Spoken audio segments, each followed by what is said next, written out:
Latest updates ఎప్పటికప్పుడు పొందడానికి big TV WhatsApp channel follow అవ్వండి. లింక్ డిస్క్రిప్షన్ లో ఉంది. హాయ్ డియర్స్, మామూలుగా సినిమాలు ఆనందం కోసం చూస్తాం, వినోదం కోసం చూస్తాం, కానీ కొన్ని సినిమాలు మన హక్కుల కోసం చూడాలి. సో ఆ ప్రాసెస్లో ఉక్కు సత్యాగ్రహం అనే ఒక సినిమా మన ముందుకు తీసుకొస్తున్నారు. సో డైరెక్టర్, ప్రొడ్యూసర్, యాక్టర్, చాలా టైటిల్స్ ఉన్నాయి ఆయనకి. సత్యారెడ్డి గారు అండ్ జేడి లక్ష్మీనారాయణ గారు మనతో పాటు ఉన్నారు. వాళ్ళతో మాట్లాడి ఈ సినిమాని మనం థియేటర్లోనే ఎందుకు చూడాలి అని అడిగి తెలుసుకునే ప్రయత్నం చేద్దాం. నమస్కారం. నమస్కారం సార్. ఎలా ఉన్నారు సార్? బాగున్నా. సో ఉప్పు సత్యాగ్రహం తెలుసు మాకు. సో అది చాలా రెవల్యూషనరీ థింగ్. సో ఇప్పుడు ఉక్కు సత్యాగ్రహం అనే టైటిలే కొంచెం డిఫరెంట్గా ఉంది. సో ఇది రియల్ లైఫ్లో కూడా చాలా ఆడియన్స్కి కనెక్టివ్గా న్యూస్లలో చూసే థింగ్ ఇది. సో దీని మీద సినిమా తీయాలనే ఆలోచన మీకు ఎలా వచ్చింది? 32 మంది ప్రాణ త్యాగాలతోటి, లక్షలాది మంది ఉద్యమకారుల ఫలితంగా విశాఖ ఉక్కు తెలుగువారి హక్కు నినాదంతో ఏర్పడ్డ స్టీల్ ప్లాంట్ ప్రైవేటీకరణ అవుతుంటే, మేధావులు, పెద్ద వ్యక్తులు, ఉన్నతమైన అధికారాల్లో ఉండి కూడా అవన్నీ రాజీనామా చేసి వచ్చి ప్రజల కోసం పోరాడుతున్న మహానుభావులను చూసి కళాకారుడిగా, కళ కోసం కాదు, ప్రజల కోసం, నిద్రపోయేవాడు కనేది కళ, నిద్రపోయేవాడిని లేపేది కళ అనే సిద్ధాంతాన్ని నమ్మి ఒక కళాకారుడిగా ప్రజా యుద్ధ నౌక విప్లవ కవి గద్దరన్న గారిని స్ఫూర్తిగా తీసుకొని ఆయన పాటలు రాయగా అనేక మంది కవులు, కళాకారులు, ప్రజా కవులు రచించగా ఈ చిత్రాన్ని తీయటం జరిగింది. ఇంత గొప్ప వ్యక్తికి చూయిస్తే, ప్రజల మనిషి కాబట్టి, విశాఖపట్నం తోటి సత్సంబంధాలు ఉన్న వ్యక్తి కాబట్టి ఆయన్ని ఒకటే చెప్పాను, సార్ మీకు ఎలా మనసులో అనిపిస్తుందే మీడియాకి కానీ ప్రజలకు కానీ చెప్పండి సార్, బాగలేకపోతే బాగలేదని కూడా చెప్పండి సార్ అని చెప్పాను. ఆయన చెప్పమన్నా కూడా బాగలేని దాన్ని బాగుందని చెప్పడు, బాగుంటే బాగలేదని చెప్పడని ఆయన నైజం తెలుసు కాబట్టి ఆయన మీదనే వదిలేసి ఉదయం నుంచి ఆయనకి సినిమా చూపించడం జరిగింది. ఆయన అభిప్రాయం మీరే డైరెక్ట్గా తెలుసుకోవచ్చు. మీరు అన్నారు ఎందుకు తీశారని. గద్దరన్న గారంటే ఉభయ తెలుగు రాష్ట్రాల్లోనే కాదు, భారతదేశంలోనే ఉద్యమాలకు పునాది. ఆ స్టీల్ ప్లాంట్ ప్రైవేటీకరణ ఆపటం కోసం ఆయన నన్ను ఉత్తేజపరిచాడు. సమ్మెని జన్మ హక్కు రన్నో, దాన్ని ఆపేటి మొనగాడు ఎవడన్నా. సమ్మెని జన్మ హక్కు రన్నో, దాన్ని ఆపేటి మొనగాడు ఎవడన్నా. అన్నన్న మాయన్న కంపెనీ కూలన్నా, ఆహా అన్నన్న మాయన్న కంపెనీ కూలన్నా. ఎన్నాళ్ళు నీ బతుకు ఎదురు తిరగవన్నో. ఉక్కు ఫ్యాక్టరీ తల్లి దుఃఖంలో ఉన్నది. విశాఖపట్నం, విశాఖ సముద్రము శోకమై పొంగినాది. ఇలాంటి పాట ఒకటి పాడి నాకు వినిపించిన తర్వాత ఖచ్చితంగా సినిమా తీయాలని నిర్ణయించుకున్నాను. తీయటం ఒక ఎత్తైతే, ఇన్ని సంవత్సరాలు కష్టపడి తీసి అనేక మందిని యాక్టింగ్ చేసేటట్టు చేసి సెన్సార్ కష్టాలు ఎదుర్కొని గద్దర్ గారు కూడా చనిపోయిన తర్వాత ఈ చివరి 48 గంటల్లో ఎవరికైతే మేము చెప్పాలనుకున్నామో, ఎవరికైతే చూపించాలనుకున్న ఆ మహానుభావుడు చూశారు. ఆయన అభిప్రాయాన్ని మీరు తెలుసుకోండి. ప్రజలకు ఆయన ఏం చెప్తారో మీ ద్వారా తెలియజేయాలని కోరుకుంటున్నాను. మన former courageous and daring IPS officer and Jai Bharat party founder మనతో పాటు ఉన్నారు, జేడి లక్ష్మీనారాయణ గారు. సో మీరు ఒక రెవల్యూషన్ సార్, సొసైటీకి దొరికిన ఒక గోల్డ్ అండ్ డైమండ్ అని ఐకాన్ అని చెప్పుకోవచ్చు. సో మీరు నార్మల్గా సినిమా ప్రమోషన్స్లో ఇన్యాక్టివ్గా ఉంటారు, అంతగా రారు. సో ఈ సినిమా గురించి వచ్చారంటే దాని వెనక ఒక పర్టికులర్ రీజన్, చాలా స్ట్రాంగ్ రీజన్ ఉండే ఉంటుంది. సో ఆ రీజన్ ఏంటి, అండ్ ఈ సినిమాని మీరు ఎందుకు ప్రమోట్ చేస్తున్నారు? ముఖ్యంగా ఏంటంటే ఈ సినిమా భారతదేశ ప్రజలతో ముడిపడిన సినిమా. ఇది కేవలం ఆంధ్రప్రదేశ్ ప్రజలు కానీ, తెలంగాణ ప్రజలు కానీ అనట్లేదు, మొత్తం భారతదేశ ప్రజలతో ముడిపడిన ఒక విషయం ఇది. ఎందుకంటే బేసిక్గా ప్రైవేటైజేషన్ అన్న ఒక విషయం.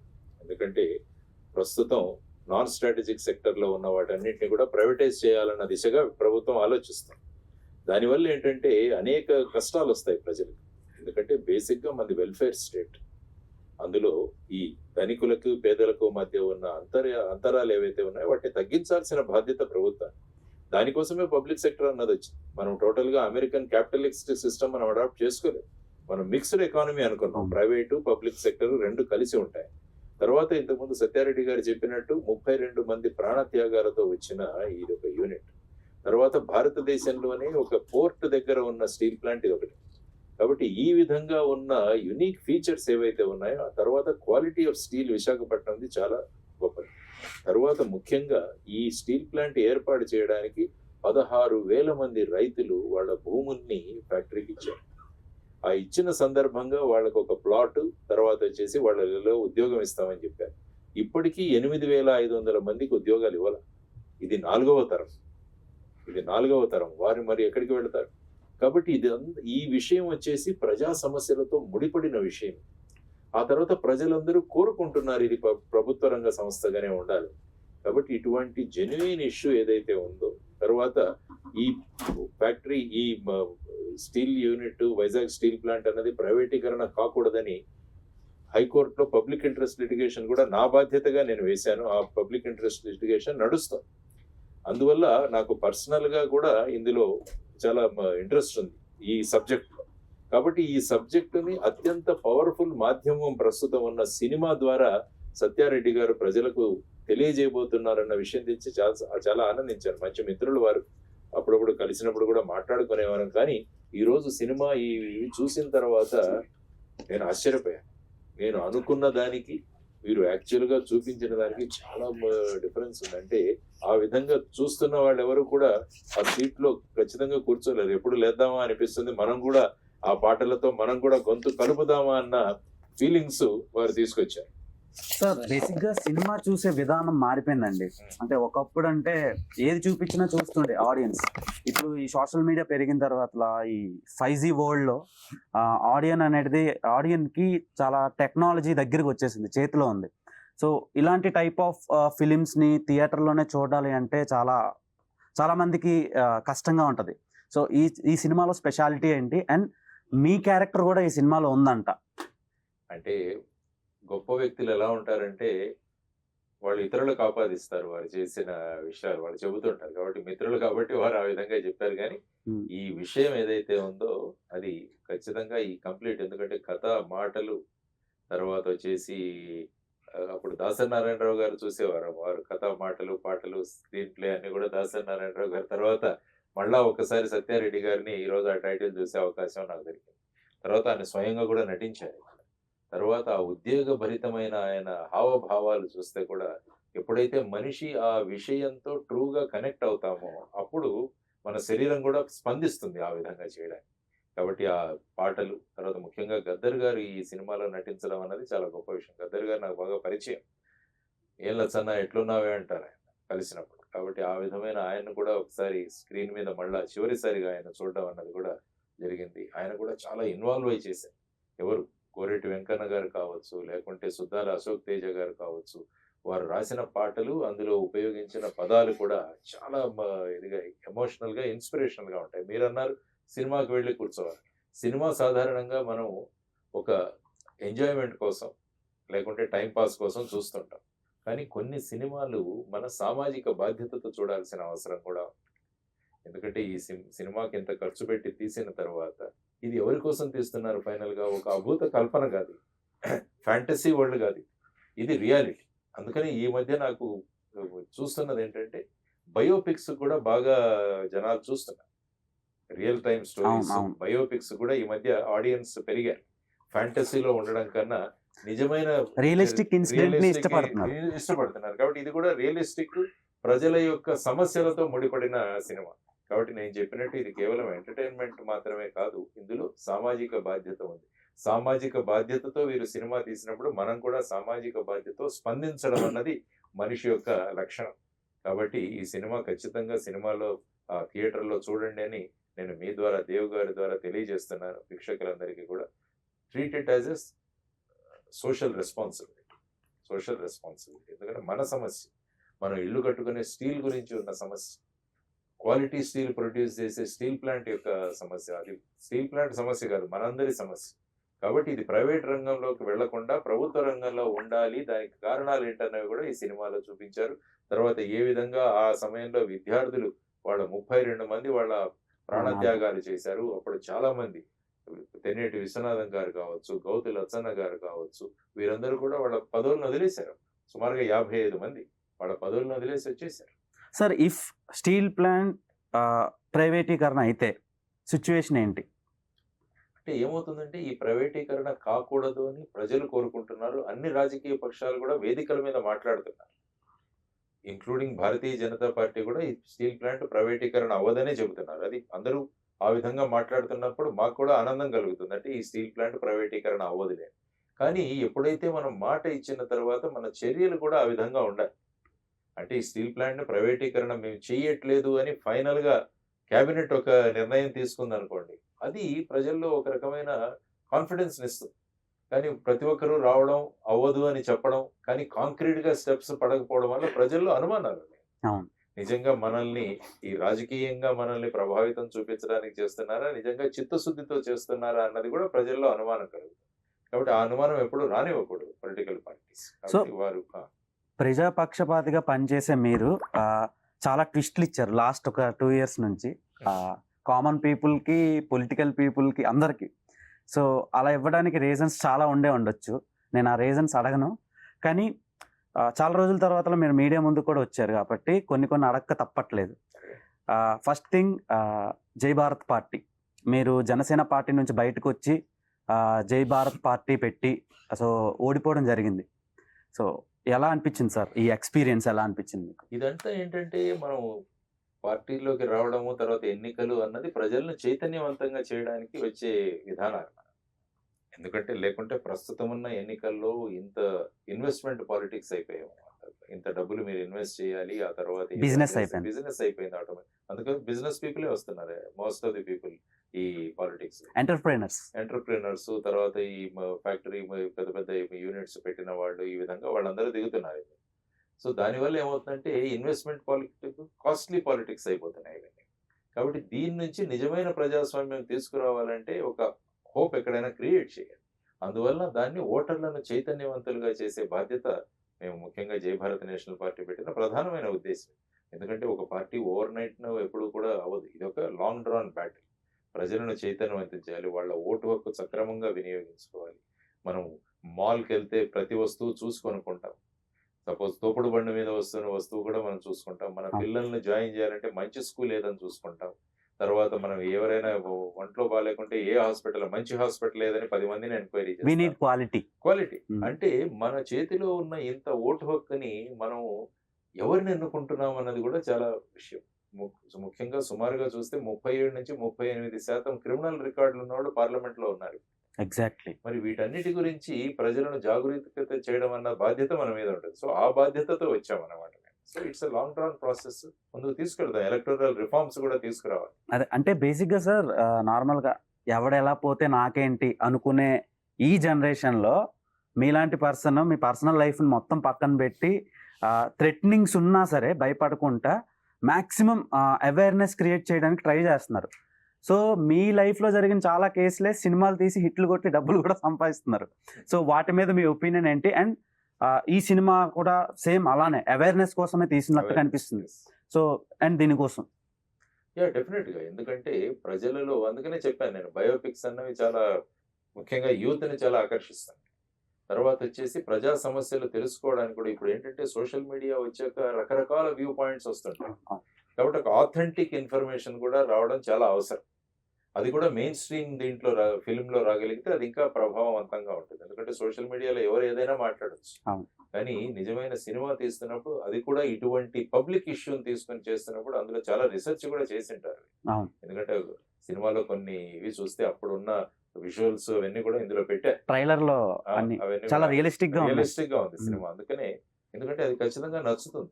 ఎందుకంటే బేసిక్ గా మన దగ్గర యువతరం చాలా పెద్ద సంఖ్యలో ఉన్నారు. కాబట్టి వాళ్ళను ప్రభావితం చేస్తే వాళ్ళే రేపు దేశాన్ని ముందుకు తీసుకెళ్లాల్సిన వాళ్ళు. కాబట్టి వాళ్లకు ఏ విధంగా ఇష్యూస్ పరిచయం చేయాలన్న దృష్టితో కూడా వీరు కూడా ఒక సోషల్ రెస్పాన్సిబిలిటీతో తీసిన సినిమా. అందుకని నేను చెప్పాను, మనం కూడా ఒక సోషల్ రెస్పాన్సిబిలిటీగా దానికి రెస్పాండ్ అవ్వాలి అని అంటున్నాను అన్నమాట. ఈ సినిమాకి బిగ్ అసెట్ మీరే సార్. ఎందుకంటే ప్రమోషనల్గా చెప్తున్నాను నేను. ఒక రకంగా ఒక సినిమా తీసి ఆడియన్స్ వరకు తీసుకురావడం చాలా కష్టం. తీయడం ఒక రకమైన కష్టం. అది ఒక కామన్ ఆడియన్స్ వరకు తీసుకురావడం అనేది అది కత్తి మీద సాము లాంటిది. సో దాంట్లో మీరు పాల్గొన్నందుకు వీళ్ళు నిజంగా లక్ ఫీల్ అవ్వాలి. అండ్ ఈ ప్రమోషనల్ ఈవెంట్కి మీరు వచ్చి ఉక్కు సత్యాగ్రహం ఆడియన్స్కి చూడమని మీరు మీ వాక్యాల్లో ఎలా చెప్తారు ఆడియన్స్? డెఫినెట్గా, ఎందుకంటే మన ప్రజాస్వామ్యంలో మన జీవితాలతో అనేక అంశాలు ముడిపడి ఉంటాయి. ఆ అంశాల గురించి మనకు ఒక అవగాహన ఉండడం చాలా అవసరం. ఆ అవగాహన మనం పేపర్‌లో చదవచ్చు, లేకుంటే టీవీ ఛానల్స్‌లో చూడవచ్చు. కానీ మన భారతదేశంలో, ముఖ్యంగా దక్షిణ భారతదేశంలో అత్యంత పవర్‌ఫుల్ ఏదైనా మీడియా ఉంటే అది సినిమా. ఎందుకంటే లక్షలాది మంది ఫ్యాన్స్ ఉంటారు. ఒక్కొక్క సినిమా హీరో తీసుకుంటే లక్షలాది మంది ఫ్యాన్స్ ఉంటారు. తర్వాత రాజకీయాల్లో కూడా సినిమాలో ఉన్న వాళ్ళని ఆదరించింది మన దక్షిణ భారతదేశం. అటు తమిళనాడు కావచ్చు, ఇటు ఆంధ్రప్రదేశ్ కావచ్చు, కర్ణాటక ఇవన్నీ కూడా వీళ్ళందరూ కూడా ఈ విధమైన ప్రభావం. కాబట్టి అటువంటి ఆడియన్స్‌ను ప్రభావం చేసేది మళ్ళా ఇటువంటి సినిమాలే. అందువల్ల ఈ సినిమా మాధ్యమం ద్వారా ఈ నిజ సమస్యను, నిజమైన సమస్యను మీ ముందు ఉంచడానికి ప్రయత్నం చేస్తున్నారు. కాబట్టి చూడండి, అందులో మీకున్న కామెంట్స్ ఇవ్వండి. ఇంకా దాంట్లో ఏమన్నా మీకు అనుమానాలుంటే కూడా వారు ఖచ్చితంగా నిరసన చేస్తారు. ఫైనల్‌గా మనకు కావాల్సినదేంటంటే, ఈ విశాఖపట్నం స్టీల్ ప్లాంట్ అన్నది ప్రభుత్వ రంగ సంస్థగా కొనసాగాలి అన్నది ప్రజల యొక్క అభిప్రాయం. ఎందుకంటే మనకు లోక్‌సభలో గాని, శాసనసభలో ఉన్నవాళ్ళు ప్రజాప్రతినిధులు. ఎందుకంటే రిప్రజెంటేటివ్స్ ఆఫ్ పీపుల్. పీపుల్. కాబట్టి ప్రజా అభిప్రాయాన్ని వాళ్ళు అక్కడికి తీసుకువెళ్ళి ఆ విధంగా నిర్ణయాలు తీసుకోవాలి. లేకుంటే వాళ్ళేదో నిర్ణయం తీసుకొని ప్రజల మీద రుద్దడం అది ప్రజాస్వామ్యం కాదు. అదేమవుతుందంటే నిరంకుశత్వం. కాబట్టి ప్రజాస్వామ్యంలో ప్రజలందరూ ఈ విధంగా కోరుకుంటూ దానికి ప్రజలు కూడా సింపుల్ సొల్యూషన్లు ఇచ్చారు. ఏంటి, ఈ స్టీల్ ప్లాంట్‌కి మీరు స్వతంత్ర గనులు కేటాయించండి, ఇండిపెండెంట్ వాళ్ళకు మైన్స్ కేటాయించండి, లేకుంటే స్టీల్ అథారిటీ ఆఫ్ ఇండియాలో దీన్ని కలపండి.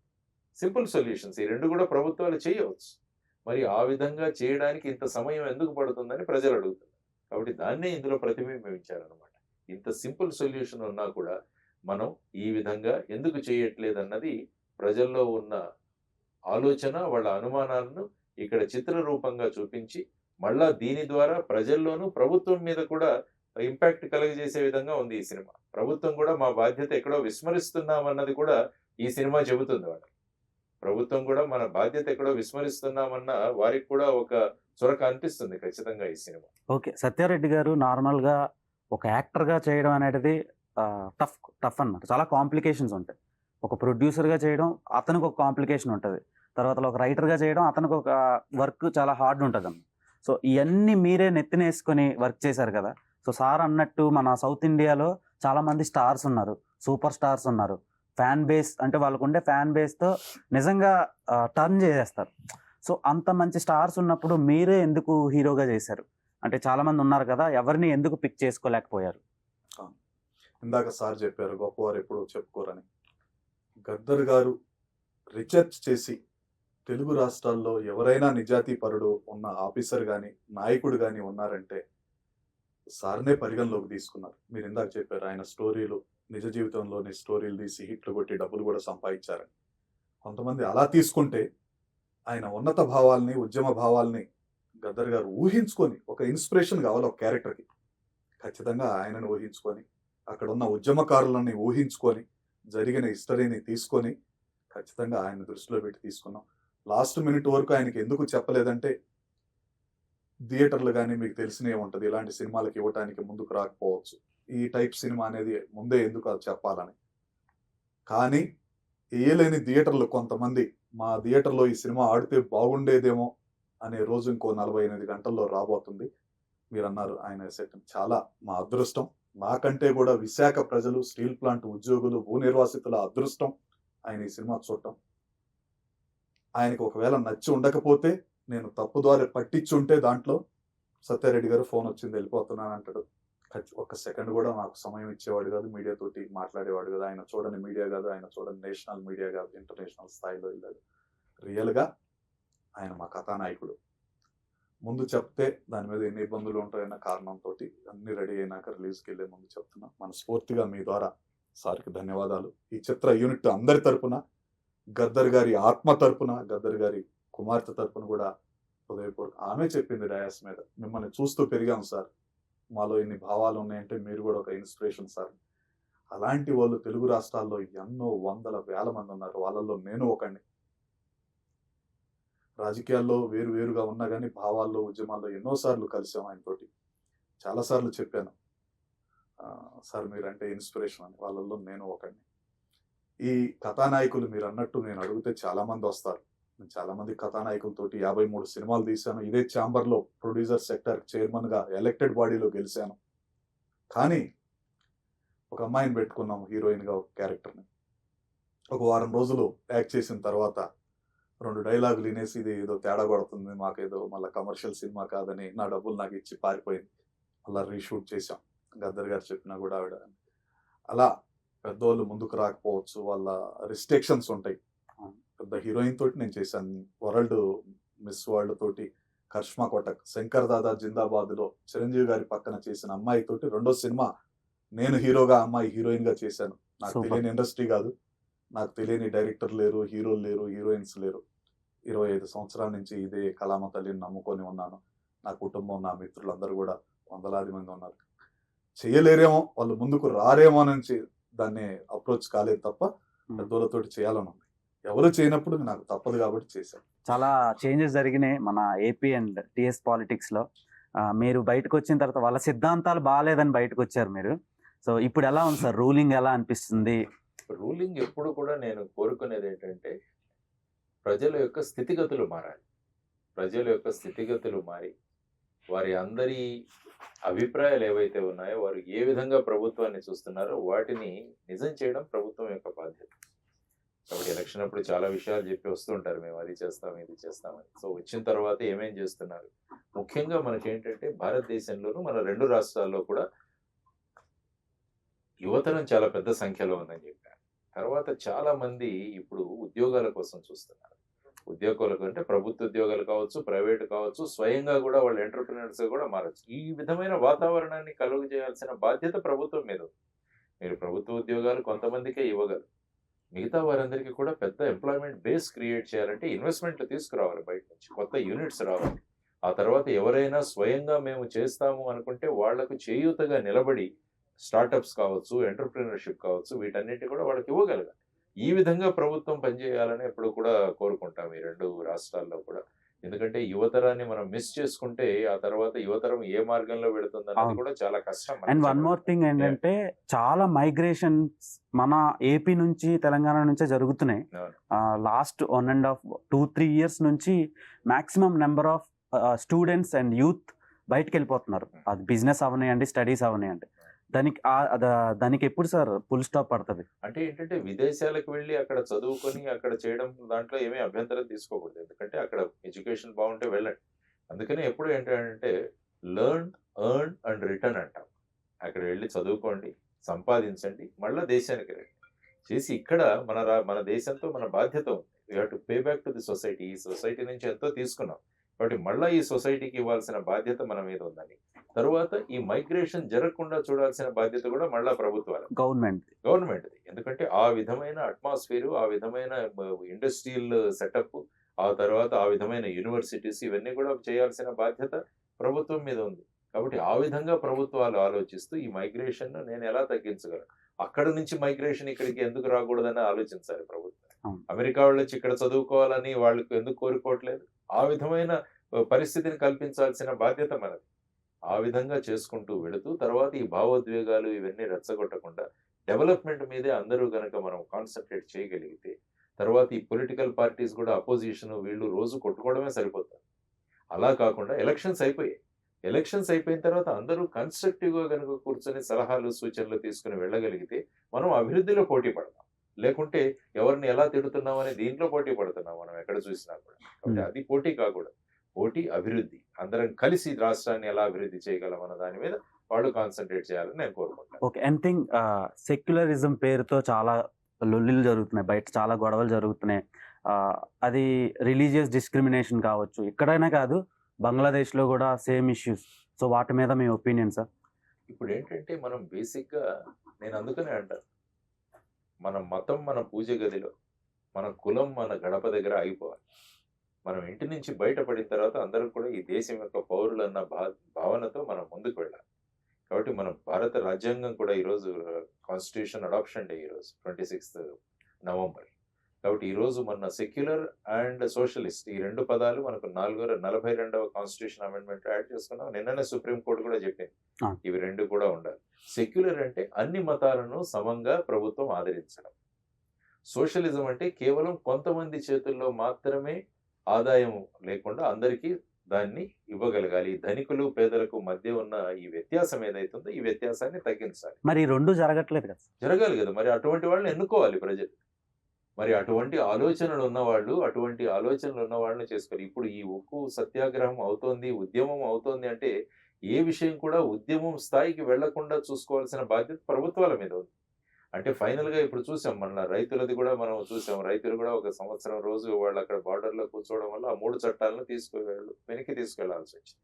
ఎప్పుడు కూడా ప్రభుత్వాలు ప్రజల యొక్క అభిప్రాయాలను తీసుకొని వాటిని స్పందించి వాళ్ళతో డైలాగ్ ఇవ్వాలి, వాళ్ళతో చర్చించాలి. మా నిర్ణయం ఇలా ఉంది, మీరు ఇలా అంటున్నారు, అందరూ కూర్చొని చర్చించుకొని ఫైనల్ గా దానికి ఒక సొల్యూషన్ తీసుకురావాలి.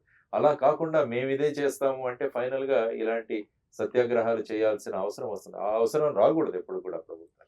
సో ఆ విధంగా ఆలోచించాలి.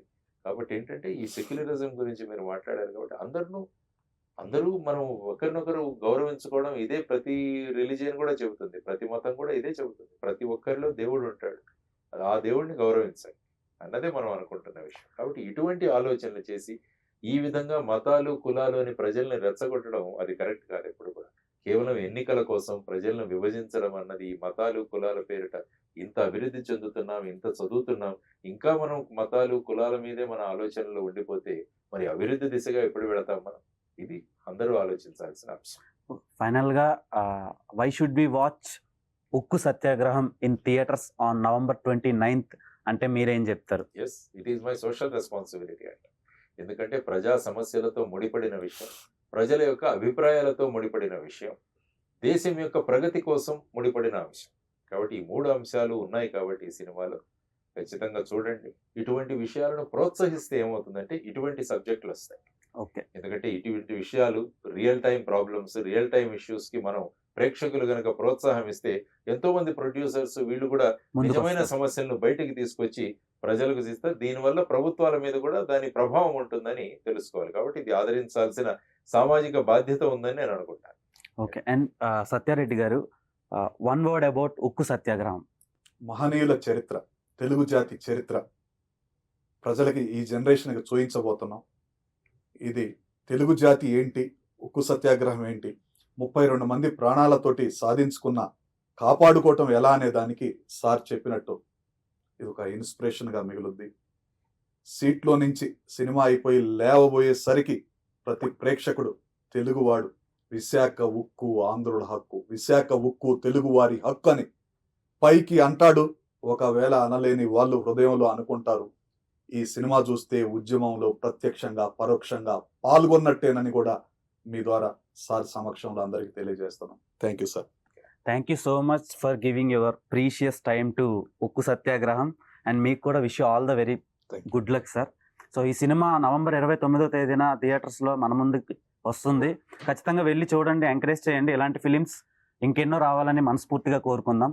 Until then signing off Dev Tompala. Bye bye. For more videos like this, subscribe Big TV channel.